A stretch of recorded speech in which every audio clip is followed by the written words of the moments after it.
रहा है ये सारी बातें, तो इट मीन्स कि इसका मौक़िफ़ दुरुस्त है, लेकिन जरा में वो इन चीज़ों को डिनाई कर चुका है।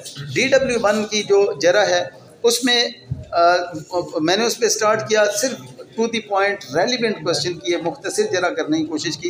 ये दुरुस्त है कि अली अकबर शाह महकमा तलीम से रिटायर्ड हैं, एडमिटेड फैक्ट कि मैं एजुकेशन डिपार्टमेंट से रिटायर्ड हूँ। मुझे इल्म ना है कि अली अकबर शाह ग्रेड BS 18 से रिटायर्ड हुए हैं। मुझे ये भी इल्म ना है कि वो बतौर एजुकेशन ऑफिसर रावलपिंडी में खिदमात सर अंजाम दे रहे थे। अब इसमें यहाँ पे एक लीगल इशू को मैं असिस्ट करने की कोशिश करूँगा। क्रॉस एग्जामिनेशन में जब सवाल किया जाता है तो 3 तरह के जवाब आते हैं। नंबर 1 कि ठीक है जी ये बात दुरुस्त है, जो बात दुरुस्त आ जाती है तो उस पर तो बात ख़त्म हो जाती है। नंबर 2 जो आता है वो कहते हैं जी नहीं ये गलत है।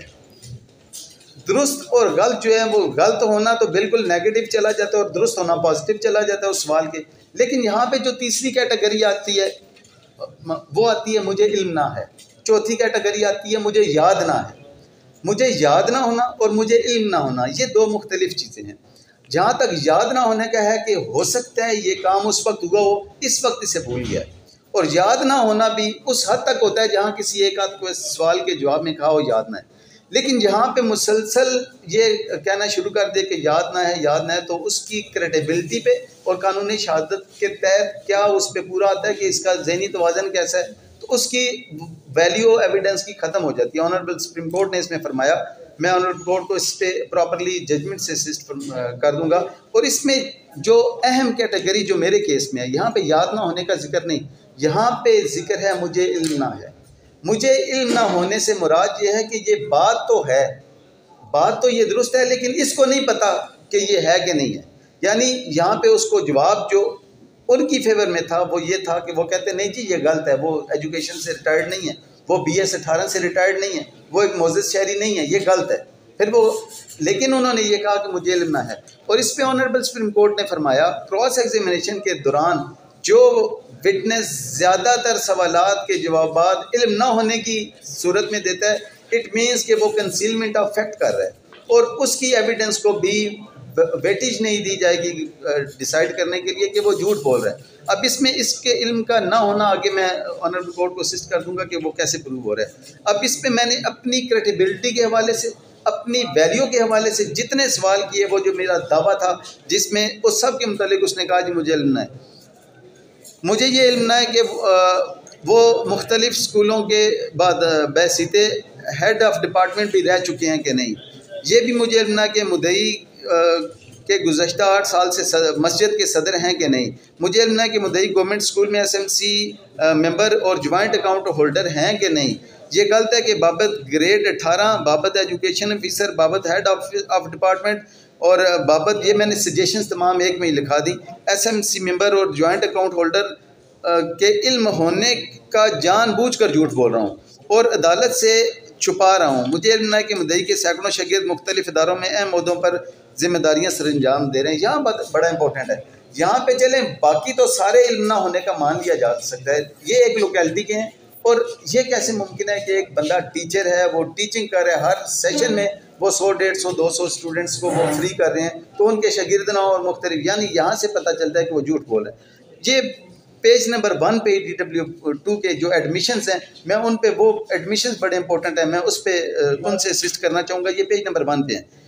ये पेज नंबर 1 में लास्ट 6th लाइन है। ये दुरुस्त है कि मैं इसलिए गवाही देने आया हूँ कि मुझे शाह साहब ने मेरी ज़मीनों पर, आबाई ज़मीनों पर तजावज़ की हुई है, मुझे गिला है, मुझे गिला है। यानी मोटिव इनका आ गया कि ये एविडेंस देने मेरे अगेंस्ट क्यों आए। ये दुरुस्त है कि मैंने मुद्दई के ख़िलाफ़ ज़मीन पर तजावज़ का कोई मुकदमा दर्ज ना कराया है। एक तरफ वो अलैज कर रहे हैं कि मैं इसलिए आया हूँ कि मुझे गिला है कि उन्होंने तजावज़ की, दूसरा वो कह रहे हैं मैंने केस भी कोई नहीं किया। अगर कोई तजावज़ की होती तो उन्होंने केस किया होता, ना ही FIR दर्ज करवाई है। ये गलत है कि इसलिए ना कराई है कि शाह साहब ने कोई तजावज़ ना किया। ये दुरुस्त है कि second last line of page number 1 DW2, ये दुरुस्त है कि महकमा जंगलात ने मुद्दई के ख़िलाफ़ कोई मुकदमा दर्ज ना कराया है, ना ही FIR दर्ज करवाई है। ये एडमिशन आ गया कि मेरे अगेंस्ट उनका मौक़िफ़ ये था कि मैं एक मशहूर कब्ज़ा ग्रुप हूँ जिसके ख़िलाफ़ मुख्तलिफ अदालतों में केस चल रहे हैं, जिसके ख़िलाफ़ काफ़ी FIR हैं। यहाँ पे DW1 ने एडमिट कर लिया कि ना ही मेरे ख़िलाफ़ कोई केस है, ना ही मेरे ख़िलाफ़ कोई FIR है। और इवन के इन्होंने भी कोई FIR या केस नहीं की हुई, अलबत्ता बेदखली का नोटिस जारी किया हुआ है। ये गलत है कि बाबित नोटिस झूठ बोल रहा हूँ, फिर वो इल्म ना होने के 3-4 सवाल किए। पेज नंबर 2 पे लाइन नंबर 3 है, ये दुरुस्त है, एडमिशन है यहाँ पे, ये दुरुस्त है कि ऐसे किसी मुकदमे का सबूत हमरा बयान ना लगाए। ये दुरुस्त है कि मेरे खिलाफ कोई दावा, कोई मुकदमा दायर ना कर रखा है।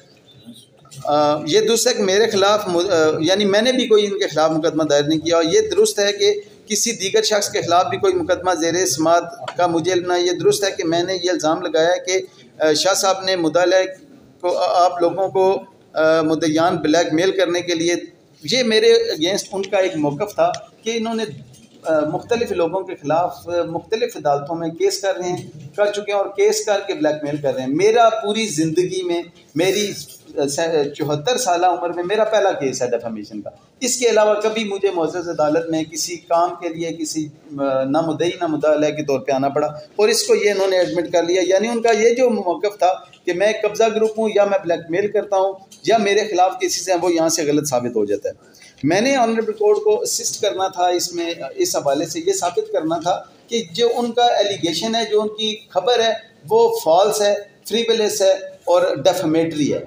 फॉल्स फ्रीविलेस होने का तो उन्होंने खुद मान लिया यहाँ पे कि कोई मुकदमा किसी जगह नहीं है, जो उनका मौक़िफ़ है। ये दुरुस्त है कि शाह साहब